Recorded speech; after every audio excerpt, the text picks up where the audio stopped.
Concentração e centralização do capital. Esse trabalho foi baseado no livro Economia Industrial, da Anita Kohn, capítulo 3. Esse trabalho foi elaborado pela equipe Azul Marinho. O capítulo 3 da Anita Kohn consiste na análise do desenvolvimento da sociedade capitalista. Fundamenta-se na observação do crescente processo de concentração do capital, que implicou na elevação do tamanho médio da unidade produtiva e em crescente oligopolização das firmas. Marx foi um dos primeiros estudiosos a explorar esse processo de concentração. Ele distingue esses conceitos em três etapas: a acumulação do capital, a concentração do capital e a centralização do capital. Marx define a acumulação do capital, a aplicação ou transformação da mais-valia em capital, como o recomeço do processo produtivo.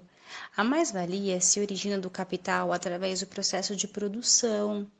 A acumulação surge na transformação de parte do mais-produto em capital. A acumulação depende da composição do capital, entre capital constante, que é os valores dos meios de produção, e capital variável, que é o valor da força de trabalho.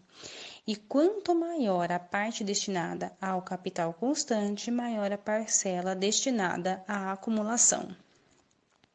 Já a concentração de capital é definida por Marx através do crescimento de capitais individuais, à medida que os meios sociais de produção e de subsistência são transformados em propriedade privada de capitalistas. Marx descreve a concentração de capital assim: todo capital individual é uma concentração maior ou menor de meios de produção, com comando correspondente sobre um exército maior ou menor de trabalhadores. Toda acumulação torna-se uma nova acumulação. Ele amplia com a massa multiplicada da riqueza, que funciona como capital, sua concentração na mão de capitalistas individuais e, portanto, a base de produção em larga escala e dos métodos de produção especificamente capitalistas. Já a centralização do capital é a luta da concorrência em busca de barateamento de mercadorias, que depende do aumento da escala de produção e da produtividade.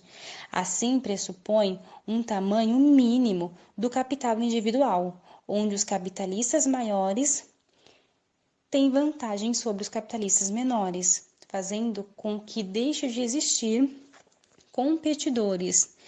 A centralização ocorre através da mudança na distribuição de capitais existentes. O sistema de crédito na centralização constitui-se em uma força propulsora, que se desenvolve paralelamente à produção, à acumulação do capital e à concorrência entre capitalistas. O sistema de crédito passa por dois momentos. No primeiro momento, ele é um auxiliar de produção. Já num segundo momento, ele é um importante mecanismo social para a centralização de capitais. A aplicação do capital monetário via crédito possibilita o emprego deste capital para fins produtivos. Um capital que é acumulado, que é via crédito, hoje ele pode transitar por outras áreas industriais. O desenvolvimento do capitalismo caracteriza-se por uma relação entre o capital bancário e o capital industrial. A finalidade do crédito de capital é a transferência de uma soma de dinheiro que o proprietário não pretende empregar como capital nesse momento, para alguém que pretende empregá-lo desta forma, transformando assim esse capital que agora, nesse momento, é um capital monetário ocioso em um ativo. Empresas de capital aberto são as empresas que estão listadas na Bolsa de Valores. São empresas que abrem o seu capital para que investidores venham e invistam na empresa, né? Acreditando no bons futuros resultados da empresa, né? São instrumentos para a centralização do capital. propiciar uma enorme expansão na escala de produção das empresas, que individualmente não seria possível. O capital torna-se uma forma de capital social em contraposição ao capital privado. O capitalista industrial transforma-se num simples gerente ou administrador de outras pessoas. Empreender processos que não estão ao alcance do capital individual protege o fornecedor de capital, possibilidade de voto nos assuntos decisivos da empresa, responsabilidade e poderes de decisões rotineiras, diretores e funcionários. Então, são práticas que começam a acontecer na empresa depois que ela abre o capital, né? Os investidores, eles passam a investir na empresa esperando bons resultados futuros, né? E além da participação nos resultados, né, futuros, os investidores, eles têm também uma influência, assim, na determinação de decisões das empresas, né? Não só necessariamente a participação dos resultados futuros, mas eles também têm uma influência assim em decisões da empresa para justamente ter bons resultados futuros. O capital investido do capitalista passa a se revestir de uma função puramente monetária, consequências gerais, intensificação do processo de centralização, aceleração da acumulação, formação de uma parcela relativamente pequena de grandes capitalistas, controles além dos limites de seu capital próprio. Então, a abertura do capital é uma estratégia das empresas, né, para justamente ela se consolidar, ter uma oportunidade de crescer ainda mais, aumentar a sua participação no mercado, né? Então tem essas consequências assim de acumulação, aceleração da acumulação, intensificação do processo de centralização e formação de uma parcela relativamente pequena de grandes capitalistas, né? Controles além dos limites de seu capital próprio. Então é uma estratégia de crescimento, né? A abertura do capital é uma estratégia para que a empresa consiga ter uma participação maior no mercado. Estrutura de mercados. A concentração e centralização de capital desenvolvem estruturas de mercados cada vez mais oligopolizadas ou monopolizadas, como cartel, trust e fusão. Então, através da concentração, a gente pode ver esses tipos de estruturas, né, que são maneiras que as empresas encontraram para que ela se consolidasse, se fortalecessem, né, no mercado, sabendo da concorrência que é. Então começam a surgir essas estruturas de mercado, né, como cartel, trust, fusão. Fusão. A interdependência das firmas é totalmente abolida e as antigas firmas desaparecem para dar surgimento a uma nova entidade comercial.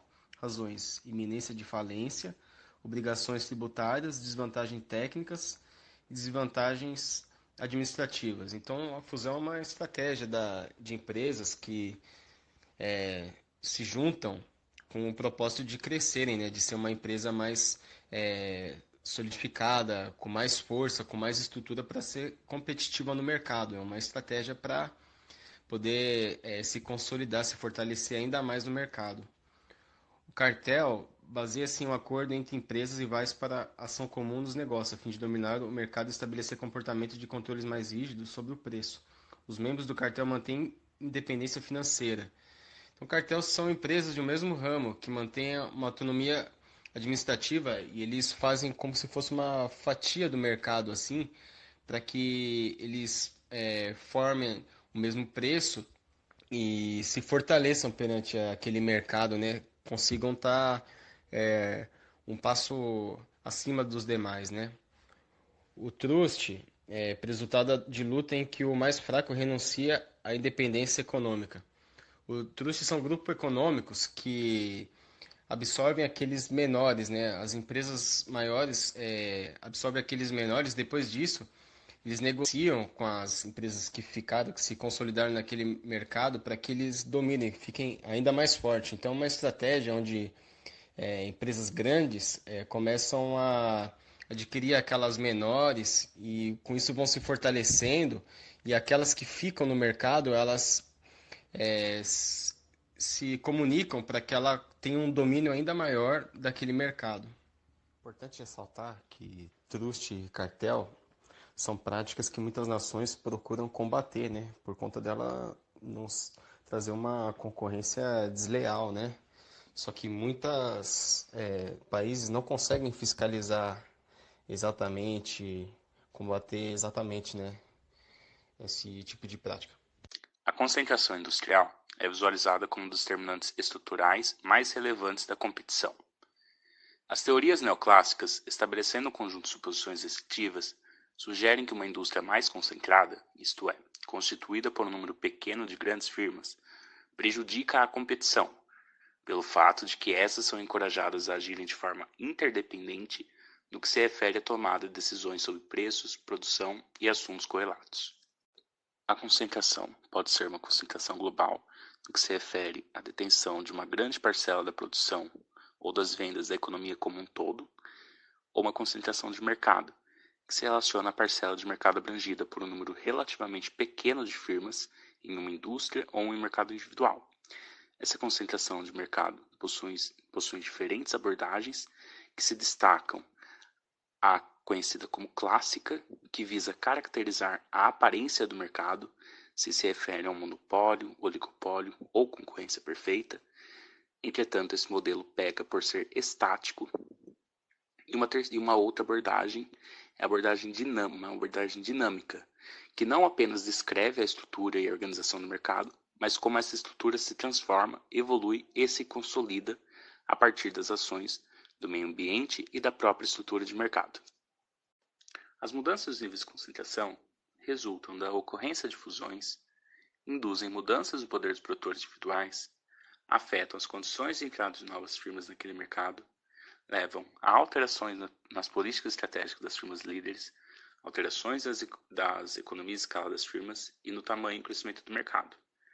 As consequências desfavoráveis da falta de competição são a não obtenção da alocação mais eficiente dos recursos, a falta de competição afeta a eficiência interna das firmas e a falta de competição leva a um desestímulo para a inovação. A alta concentração pode refletir no crescimento das firmas, pois dessas derivam as economias de escala e o desenvolvimento tecnológico, que permitem menores custos e preços e um número maior de plantas sob a propriedade comum. Entretanto, a concentração pode diminuir a entrada de novas firmas no mercado, diminuir o crescimento do tamanho do mercado, levar ao fechamento de uma ou mais grandes empresas e na redução dos custos de transportes. A mensuração da concentração fornece os elementos empíricos necessários para a avaliação da situação de competição do mercado e para as comparações intertemporais que permitem examinar a dinâmica do processo de mercado do lado da oferta. Os aspectos que dificultam a operacionalização da medida são definição do mercado, a inclusão ou não de importações e exportações na medida, distinção entre estabelecimentos e empresas, a escolha do indicador adequado para ser tomado como base de mensuração e a disponibilidade de informações estatísticas adequadas. Os indicadores selecionados como base seguem 3 critérios: a capacidade produtiva, o número de empregados e os ativos possuídos. As várias técnicas conhecidas para medir a concentração são utilizadas de modo a focalizar algum aspecto particular da concentração. Algumas medidas se relacionam ao setor industrial como um todo, enquanto outras consideram apenas um número pequeno das maiores firmas.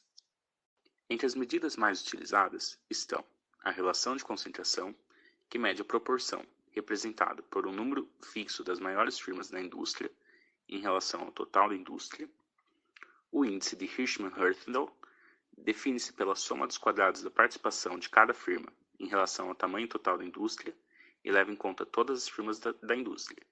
E o índice de Joly.